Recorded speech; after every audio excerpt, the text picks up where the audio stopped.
আল্লাহ তাআলার ইহসান আমাদের প্রতি যে দুনিয়াতে সবচেয়ে বড় নিয়ামত হলো ঈমান। আল্লাহ তাআলা আমাদেরকে সেই ঈমান দান করেছেন, এই জন্য আমরা সকলেই শুকরিয়া আদায় করি আলহামদুলিল্লাহ। হাদিস শরীফের ভিতরে এসেছে যে ঈমানের পরে সবচেয়ে বড় নিয়ামত হলো সিহাত এবং সুস্থতা। এই জন্য দোয়ার ভিতরে সবচেয়ে জামে দোয়া, সবচেয়ে সর্বব্যাপী দোয়া হলো আফিয়াতের দোয়া, যেটা হাদিস শরীফের ভিতরে বলা হয়েছে যে আফিয়াতের দোয়া করার জন্য। আফিয়াতের দোয়া হলো যে সুস্থতা, সুখ, স্বাচ্ছন্দ্য যা যা আছে দুনিয়া এবং আখিরাতে, এর নাম হলো আফিয়াত। আরবি একটা শব্দ, ছোট্ট একটা আফিয়াত শব্দ। এই আফিয়াত শব্দটার ভিতরে সব মানে দুনিয়া এবং আখিরাতের সমূহ কল্যাণ, সুখ, শান্তি এবং সুস্থতা, টেনশন ফ্রি জিন্দেগি সবকিছু একটা ছোট্ট একটা শব্দের ভিতরে এসেছে আফিয়াত। রাসূলুল্লাহ সাল্লাল্লাহু আলাইহি ওয়াসাল্লাম দোয়া শিখিয়েছেন আমাদেরকে, আল্লাহুম্মা ইন্না নাসআলুকা লানাল আফওয়া ওয়াল আফিয়াতা।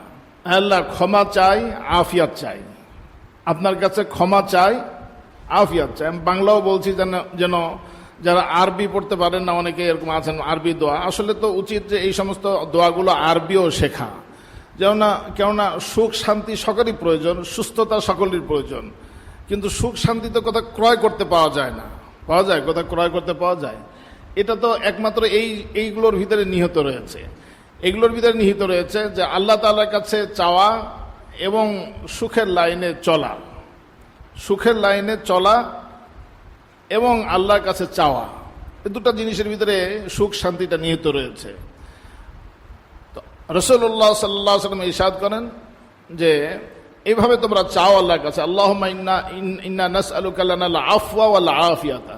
আল্লাহ আমাদের জন্য ক্ষমা চাই, আফিয়াত চাই, ওয়াল মুআফাতা ফিদ দুনিয়া ওয়াল আখিরা, এবং নিরাপত্তা চাই, নিরাপদ চাই দুনিয়া এবং আখিরাতে, দুনিয়া এবং আখিরাতে। এটা একজন মুমিনের সিফাত হলো এটা, যে মুমিন সে যখন চায় আল্লাহর কাছে শুধু দুনিয়া চায় না। আল্লাহ তাআলা ওই সমস্ত মানুষদের নিন্দা করেছেন যারা শুধু চায় তো দুনিয়া চায়। হজের আমল শেষ হলো, এখন মিনা আরাফার ভিতরে সে চায় কি, যে অনেক মানুষ এমন আছে যারা নিজেদের আমল দ্বারা কেবলই পার্থিব জগৎকে উদ্দেশ্য করে, তাদের নিন্দা করেছেন আল্লাহ তাআলা কোরআনে কারিমে। ওয়ামিনান নাসি মান ইয়াকুলু রাব্বানা আতিনা ফিদ দুনিয়া ওয়া মা লাহু ফিল আখিরাতি মিন খালাক। হজ শেষ হলো, আরাফা শেষ হলো, এখন সে দোয়ার সময় হলো, এখন সে দোয়া করে কি দেখো, আল্লাহ তাআলা তাদের দোয়া, দুই ব্যক্তির দোয়া, দুই হাজির দোয়া, দুই ধরনের হাজির দোয়াকে আল্লাহ তাআলা একত্রিত করে বলেছেন যে দেখো কি আশ্চর্য। এক ধরনের মানুষ এমন যে যারা আল্লাহর কাছে চায়, এই কথা বলে যে রব্বানা আতিনা, রব্বানা বলে, ঈমান আছে, বিশ্বাস করে, হজ করেছে, চায় কি রব্বানা আতিনা ফিদ দুনিয়া, আল্লাহ আপনি আমাকে দুনিয়াতে দেন, দুনিয়াতে দেন, দুনিয়াতে দেন। অর্থাৎ তাফসীরের ভিতরে এটা এসেছে যে তাদের দুনিয়া মানে আখিরাতের আমলও করে এই জন্য যে যেন দুনিয়াতে পেয়ে যায়। হজ করলো, হজের পরে আল্লাহর কাছে চাইবে কি, যে চাইতে জানে না। কিছু মানুষ এমন বলে, ওয়ামিনান নাসি মান ইয়াকুলু রাব্বানা আতিনা ফিদ দুনিয়া, আল্লাহ দুনিয়াতে আপনি আমাদেরকে দেন, দুনিয়াতে দেন, দুনিয়াতে দেন।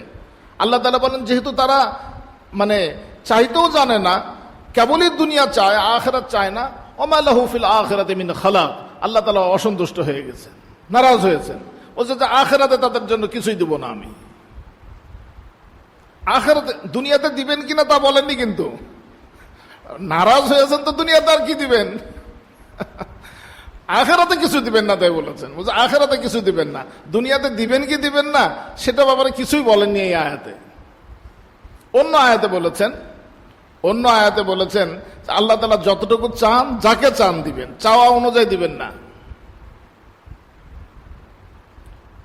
এই চাওয়াটা হয়নি, এই জন্য আল্লাহ তাআলা এটাকে নোট করেছেন, আমাদেরকে শুনিয়েছেন যে এই ধরনের চাওয়া চাইবে না। শুধুই নিজের আমল দ্বারা, নিজের সিজদা দ্বারা, নিজের হজ ওমরা দ্বারা, নিজের নামাজ দ্বারা, তাহারত দ্বারা, জিক্র তাসবিহ দ্বারা শুধু দুনিয়া চাবা না। তাহলে এখানে কতটা শব্দটা কি হলো? শুধু দুনিয়া, শুধু দুনিয়া চাওয়া নয়। তাহলে আখিরাত তো সহ চাইলে চাওয়াটা পূর্ণ হলো। وَمِنَ النَّاسِ مَن يَقُولُ رَبَّنَا آتِنَا فِي الدُّنْيَا حَسَنَةً وَفِي الْآخِرَةِ حَسَنَةً وَقِنَا عَذَابَ النَّارِ। আর কিছু মানুষ এমন আছে, আর কতক মানুষ এমন আছে যাদের প্রশংসা করেছেন আল্লাহ তাআলা। উলাইকা লাহুম নসীবুম মিম্মা কাসাবু, আল্লাহ তাআলা বলেন তাদের জন্য বড় হিস্সা আছে, তাদেরকে আমি বড় জিনিস দিব। ওদেরকে কি দিব তা তো বলেননি আল্লাহ তাআলা, এদেরকে আমি বড় কিছু দিব। বড় সৌভাগ্যওয়ালা মানুষেরা। কি ব্যাপার, কি করেছে? আল্লাহ তার কাছে চেয়েছে এই কথা, রব্বানা আতিনা ফিদ দুনিয়া হাসানা, আল্লাহ দুনিয়াতে আপনি আমাকে হাসানা, সুন্দর দান করেন। সবটা চাইনি, আগে কিন্তু হাসানা বলেনি। রব্বানা আতিনা ফিদ দুনিয়া, আল্লাহ দুনিয়াতে আপনি দেন, ভালো দেন, মন্দ দেন, সুদ দেন, ঘুষ দেন, সব দেন,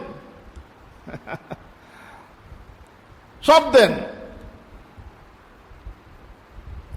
আল্লাহ তাআলা তাদের নিন্দা করেছেন। আর এখানে আল্লাহ তাআলা বলছেন যে কিছু মানুষ এমন আছেন যারা এত সুন্দর বলে, রব্বানা আতিনা ফিদ দুনিয়া হাসানা, আয় আল্লাহ আপনি আমাকে দুনিয়াতে হাসানা দান করেন। হাসানা মানে কি? তাফসীরের ভিতরে এসেছে যত কল্যাণময় জিনিস যেটা মানুষকে দুনিয়াতেও নেকের উপরে রাখে, কল্যাণের উপর রাখে, আফিয়াতের উপর রাখে, সুস্থতার উপর রাখে, আখিরাতেও সেই দুনিয়াটা তার আখিরাতে নাজাতের কারণ হয়।